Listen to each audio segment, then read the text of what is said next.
బాలేంద్ర షా గతేడాది Gen Z ప్రొటెస్టుతో global పాలిటిక్స్లోనూ sensation create చేసిన పేరిది. Gen Z ఉద్యమంలోనూ ఆయనదే కీరోల్. ఆ ఉద్యమమే బాలేన్ షాను నేపాల్ ప్రధాని చేసింది. తమ కలలను నెరవేరుస్తారని నమ్మింది. కానీ బాలేన్ షా వాళ్ళ అంచనాలను అందుకోలేకపోయాడు. సగటు నేపాలీ పొలిటీషియన్లలానే షా కూడా పాలన పక్కన పెట్టి భారత వ్యతిరేక అజెండాను నెత్తికెత్తుకున్నాడు. ఫలితంగా నాడు ఏ జెన్సీ అయితే బాలేంద్రను ప్రధాని చేసిందో ఇప్పుడు అదే జెన్సీ అతడిపై తిరగబడుతోంది. అవును, నేపాల్లో మరోసారి జెన్సీ రోడ్లపైకి వచ్చారు. బాలేంద్ర షాకు వ్యతిరేకంగా జరుగుతున్న ఈ ఉద్యమంలో 3 రోజుల్లో 3 యువకులు ఆత్మహత్యయత్నానికి పాల్పడ్డారు. వారిలో 2 ప్రాణాలు కోల్పోవడంతో జెన్సీ ఆగ్రహం కట్టలు తెంచుకుంటోంది. ఇంతకు హిమాలయ దేశంలో అసలేం జరుగుతోంది?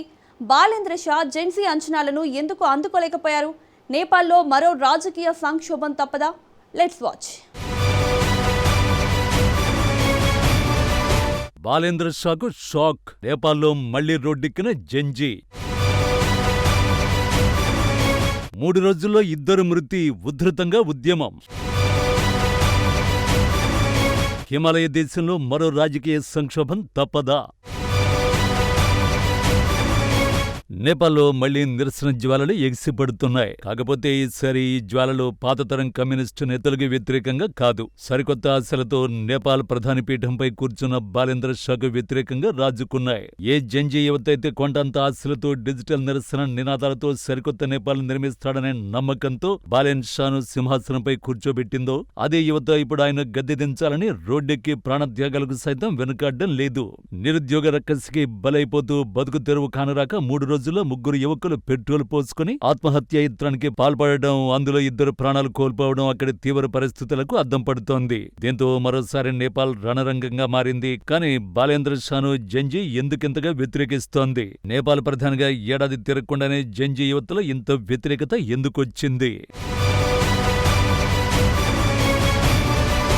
సెప్టెంబర్ 2025 నేపాల్ చరిత్రలో ఒక మైలురాయి. నాటి కేపీ శర్మ ఓలీ ప్రభుత్వం సోషల్ మీడియాపై ఆంక్షలు విధించి యువత గొంతు నొక్కాలని చూసినప్పుడు తొలిసారి జెన్జీ యువత వీధుల్లోకి వచ్చింది. ఆనాడు వారికి నాయకుడిగా, వారి ఆక్రోశానికి ప్రతినిధిగా బాలేంద్ర షా నిలిచాడు. పాతతరం నేతల అవినీతిని అంతమొందిస్తానని, సరికొత్త డిజిటల్ నేపాల్ను ఆవిష్కరిస్తానని హామీ ఇచ్చాడు. ఆయన ఇచ్చిన హామీలను నమ్మి హిమాలయ దేశ చరిత్రలోనే ఎన్నడూ లేని విధంగా ఆ దేశ యువత 182 స్థానాల భారీ మెజారిటీని ఆయనకు కట్టబెట్టింది. కానీ అధికారంలోకి వచ్చిన 6 నెలల్లోనే ఆ విప్లవాత్మక ఆశలన్నీ అడియాసలయ్యాయి. యూత్ ఐకాన్ గా చెప్పుకునే బాలేంద్ర షా నేతృత్వంలోని రాష్ట్రీయ స్వతంత్ర పార్టీ ప్రభుత్వం యువతకు ఉపాధి, ఆదాయాన్ని పెంచే బడ్జెట్ రూపకల్పనలో ఘోరంగా విఫలమైంది. ఐటీ రంగానికి ఊతమిస్తామని, స్టార్టప్ కల్చర్ను తీసుకొస్తామని ఎన్నికల్లో ప్రగల్భాలు పలికిన బాలేంద్ర షా అధికారంలోకి వచ్చాక ఆ దిశగా ఒక్క అడుగు కూడా వేయలేదు. కొత్త పరిశ్రమల స్థాపన ఊసేలేదు. నేపాల్ బడ్జెట్లో యువత ఉపాధి కోసం కేటాయించిన నిధులు నామమాత్రమే. ఫలితంగా నేపాల్లో నిరుద్యోగ శాతం ఎన్నడూ లేనంతగా పెరిగిపోయింది. ప్రభుత్వ అసమర్థతకు, ఉపాధిలేమికి నేపాల్ యువత బలైపోతోంది. బతుకు తెరువు కనిపించగా భవిష్యత్తు అంధకారమవడంతో యువకులు రోడ్లపై పెట్రోల్ పోసుకుని ఆత్మహత్యలకు పాల్పడే దుస్థితి దాపురించింది. 3 రోజుల్లో 3 యువకులు ఆత్మహత్యాయత్నం చేయగా అందులో 2 చనిపోవడం దేశాన్ని దిగ్భ్రాంతికి గురిచేసింది. ఇది కేవలం ఆత్మహత్యలు కావు. బాలేంద్ర షా ప్రభుత్వ వైఫల్యం చేసిన ప్రభుత్వ హత్యలంటూ యువత ఖాట్మండు వీధుల్లో మృతదేహాలతో నిరసనలకు దిగింది.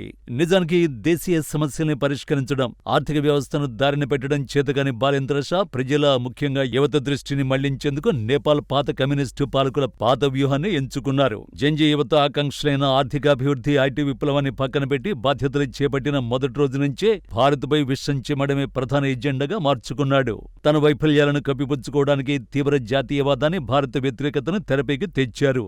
అది కూడా చైనాకు అనుకూలంగా వ్యవహరిస్తూ.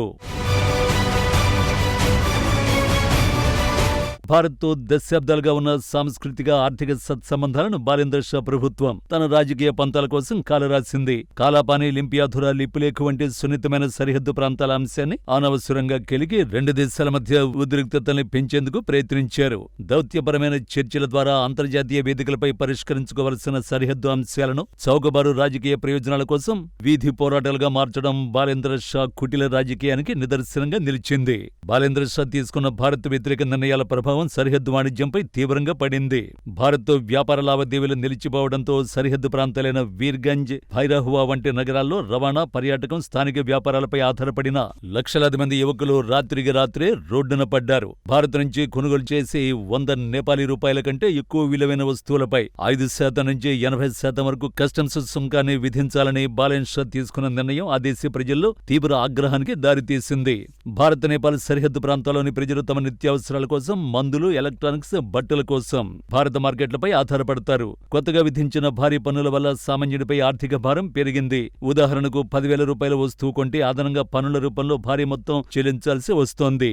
ఇది సామాన్య ప్రజలకు తలకమించిన భారంగా మారింది.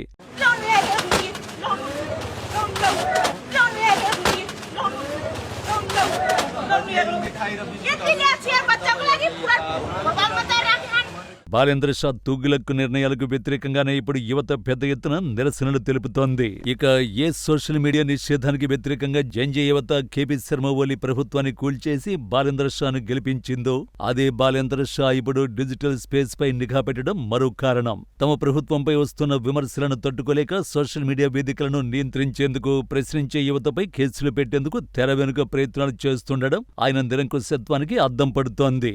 నడు విప్లవకారుడిగా కనిపించిన నేత నేడు నిరంకుశాధికారిగా మారాడని యువత ఆవేదన వ్యక్తం చేస్తోంది. బాలేంద్ర షా ప్రభుత్వం పూర్తిగా ప్రజా వ్యతిరేక, నిరంకుశ ప్రభుత్వంగా మారిందని విపక్ష నేపాలీ కాంగ్రెస్ తీవ్రంగా ధ్వజమెత్తింది. యువతలో ఆశ, విశ్వాసం నింపడంలో ప్రభుత్వం ఘోరంగా విఫలమైందని, కేవలం పొరుగు దేశంతో అనవసర వివాదాలు పెట్టుకుంటూ కాలక్షేపం చేస్తోందని విమర్శించింది. దేశ ఆర్థిక ప్రయోజనాలను పక్కన పెట్టి కేవలం సెంటిమెంటు రాజకీయాలతో దేశాన్ని నాశనం చేస్తున్నారని మండిపడుతోంది. జంజీ ఆగ్రహం చూస్తుంటే బాలేంద్ర షా రాజీనామా చేసే వరకు ఈ రెండో జంజీ ఉద్యమం తగ్గేలా కనిపించడం లేదు. హిమాలయ దేశంలో రాజకీయ సంక్షోభం మరింత ముదిరే సూచనలు స్పష్టంగా కనిపిస్తున్నాయి. నేపాల్ రాజకీయ చరిత్రను పరిశీలిస్తే ఆ దేశ ప్రధానిగా బాలేంద్ర షా రాక ఒక పెద్ద సంచలనం. దశాబ్దాలుగా కమ్యూనిస్టు, కాంగ్రెస్ పార్టీల సిద్ధాంతాల మధ్య నలిగిపోయిన నేపాల్కు జంజీ ఒక ప్రత్యామ్నాయంగా బాలేంద్ర షాను ఎంచుకుంది. టెక్నాలజీ, గ్లోబల్ ఎకానమీపై అవగాహన ఉన్న యువత ఆయన వెనుక నడిచింది. కానీ అధికారం దక్కిన తర్వాత షా కూడా పాత పాలకుల బాటలోనే, అదే సంకుచిత రాజకీయాల బాటలోనే నడవడం బెడిసికొట్టింది. ఒక దేశ ప్రధానిగా దేశ ఆర్థిక వ్యవస్థను బలోపేతం చేయడం, యువతకు ఉపాధి కల్పించడం ప్రథమ కర్తవ్యం. కానీ షా ఆ పని చేయలేదు. ఐటీ ఉద్యోగాలు, స్టార్టప్లు, పారిశ్రామిక రాయితీలు వంటి తన ఎన్నికల హామీలను పూర్తిగా పక్కన పెట్టేశాడు. తన వైఫల్యాలు బయటపడకుండా ఉండేందుకు నేపాల్ పాత నేతలు వాడే భారత వ్యతిరేక కార్డును ఆయన వాడాడు. భారత్తో దశాబ్దాలుగా ఉన్న రోటీ బేటీ సంబంధాలను, సరిహద్దు వాణిజ్యాన్ని దెబ్బతీశాడు. నేపాల్ లాంటి ల్యాండ్ లాక్డ్ కంట్రీకి భారత్తో సత్సంబంధాలు ఎంత ముఖ్యమో ప్రత్యేకంగా చెప్పనే అక్కర్లేదు. సరిహద్దు వాణిజ్యం స్తంభించిపోవడంతో యువతకు ఉన్న అరకొర ఉపాధి అవకాశాలు కూడా క్షీణించాయి. ఫలితంగా ఏ యువత అయితే ఆయన భారీ మెజారిటీతో గెలిపించిందో అదే యువత ఇప్పుడు ఆయన నిరంకుశత్వానికి, అసమర్థతకు వ్యతిరేకంగా ప్రాణాలు సైతం అర్పించడానికి సిద్ధపడింది. 3 యువకుల ఆత్మహత్య యత్నం షాకు ఒక హెచ్చరిక. యువతను కేవలం భారత వ్యతిరేక సెంటిమెంటుతో ఎల్లకాలం మభ్యపెట్టలేరనే నిజాన్ని బాలేంద్ర షా ఇప్పటికైనా గ్రహించకపోతే ఆయన ఎంత వేగంగా ప్రధాని అయ్యాడో అతడి పతనం కూడా అంతే వేగంగా ఉంటుంది. నేపాల్ సరిహద్దులో రాజుకున్న ఈ నిరసన జ్వాలలు ఆయన కుర్చీని దహించి వేయడం ఖాయంగా కనిపిస్తోంది.